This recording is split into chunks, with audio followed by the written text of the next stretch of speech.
చిన్నప్పుడు class leader be like. ఓ మౌనిక, నేను వచ్చేసరికి ఎవరన్నా క్లాస్ రూమ్లో అల్లరి చేసిర్రు అనుకో, వాళ్ళ పేర్లు ఎక్కించి పెట్టు బోర్డు మీద. నేను వచ్చినాక వాళ్ళ సంగతి చెప్తా.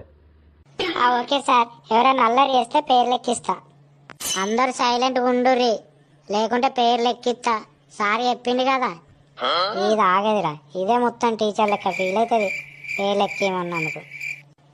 సాయి, నువ్వు అల్లరి చేస్తాను, నీ పేరు ఎక్కించిన. ఓ మౌనిక, ఇప్పుడు నేను ఏం చేసినా నా పేరు ఎక్కించినావు? మంచిగా చెప్తాను, నా పేరు కొట్టాయి. ఇక మళ్ళా మాట్లాడినావు +1. ఓ మౌనిక, మీ గర్ల్స్ కూడా మాట్లాడుకుంటారాగో, మరి వాళ్ళ పేర్లు ఎందుకు రాస్తలేవు? ఏం ఊకే మా పేర్లే రాస్తావు? మంచిగా చెప్తానా, నా పేరు తీసేయి. అవి మళ్ళా మాట్లాడతాను +2. అరే సప్పుడేకుండ్రా, అది అన్నా కొద్ది ఇంకెక్కువ ఎత్తది. అవో రమేష్, నువ్వు కూడా మాట్లాడినావు, నీ పేరు ఎక్కించిన. నేను మెల్లగానే